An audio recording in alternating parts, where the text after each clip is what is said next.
What you're about to learn may permanently alter the way you see people and yourself. These aren't your average pop psych party tricks. These are real psychological tactics used in high-stakes interrogations, billion-dollar boardrooms, cult indoctrinations, and covert spy missions. Tricks so powerful, they've been hidden in plain sight, used on you without you even knowing. But today, the curtain lifts.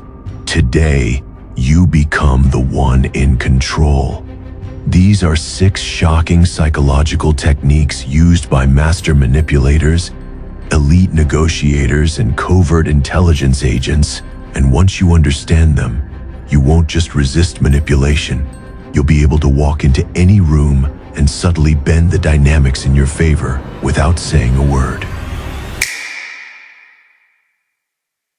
Have you ever found yourself liking someone, but you can't quite explain why? Maybe you just felt they got you, that they were on your wavelength. Guess what? You were being mirrored. Mirroring is one of the FBI's most powerful and undercover rapport-building tools. And the craziest part, it works almost entirely unconsciously.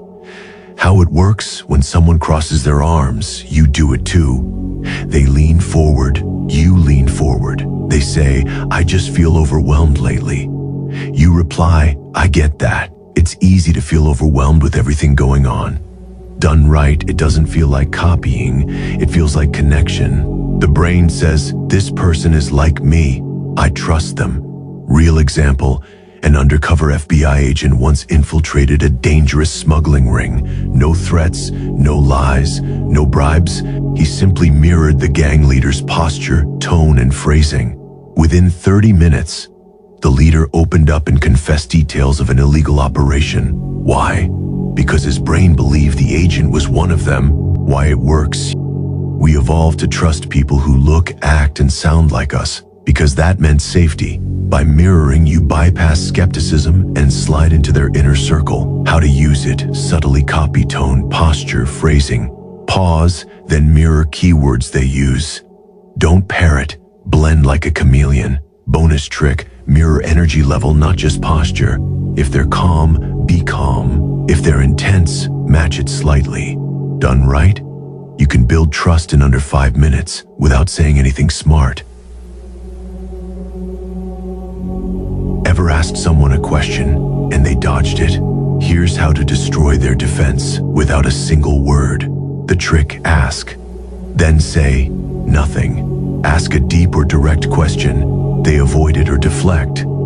You stay silent, calm, still, staring softly. Their brain goes into overdrive. Why it works: humans hate conversational silence. It triggers cognitive dissonance. The mind scrambles to fill the void. And what do they fill it with? The truth, slips, guilt, secrets. They panic, and they start talking more than they should. Real example: police interrogators use this. After asking a question like, "Where were you last night?" they go completely still. The silence builds tension. The suspect fidgets, then blurts out, "I didn't even go to her house, I just called her." Let silence do the pressure work. Then wait 2 extra seconds after they speak before responding. You instantly seem dominant, calm, and in control. Here's a bonus tip. In meetings, silence after a weak idea forces others to explain or retract it. Pure power move. Ever been insulted or mocked in public? Someone throws a jab to make you feel small. Most people either defend themselves or attack back. But you're about to do something way more powerful. Ask a personal question back. Example: them. "Why do you talk about psychology all the time? That stuff's weird." You: "What makes you uncomfortable with understanding how influence works?" Their brain screams, "Abort mission." Why it works: humans hate being put on the spot, especially when they weren't ready for it. This flips the power dynamic without aggression. How to use it: deflect the attack, reframe with curiosity, ask something deep and unexpected. It confuses, disarms, and silences attacks. Bonus trick: use a slow tone, even smile. It doubles the psychological sting. this one is terrifyingly effective. It's the technique used by cult leaders, manipulative salespeople, and psychological predators. It's called the foot in the door technique. How it works? You ask for something small. The person agrees. Then you ask for something slightly bigger, then something bigger, until they can't say no anymore. Their brain wants to stay consistent with their past, so they keep saying yes, even when it hurts them. How to use it? Ask for something easy. Wait, then escalate slightly, then drop the real request. Bonus tip: people are more likely to agree if you frame the second request as a continuation of the first. Use with caution, because it's powerful, subtle, almost invisible. Want to stop a manipulator cold in their tracks? Label their tactic, call it out. Not with emotion, not with aggression, just with calm precision. Example, if they say, "You never listen," "You're so selfish," say something like, "Sounds like you're trying to make me feel guilty." Boom, they freeze.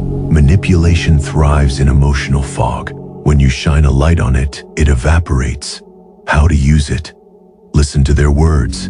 Find the emotional weapon. Describe it out loud. Calmly, it creates clarity.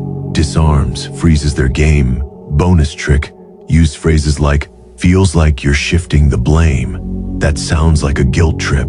Seems like you're trying to trigger a reaction. It works because you're not accusing, you're just labeling reality. By the way, I've got something very special for you. The Sigma's Black Book of Untouchable Power. It's an ebook that holds the forbidden knowledge used by high-level thinkers. But this will be deleted soon. The elites don't want this out, so check the description or pinned comment to grab it before it's gone.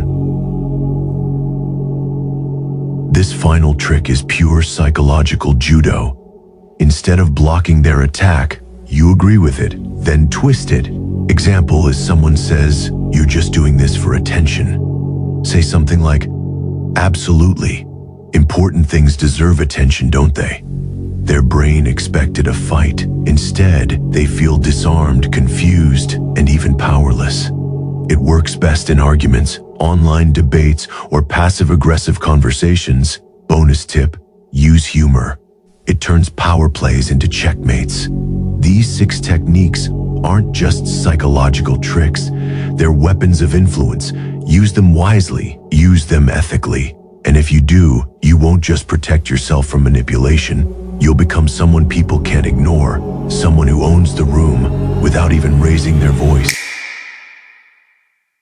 Now listen carefully. If you're serious about becoming powerful, join Dark Mindset and control the game.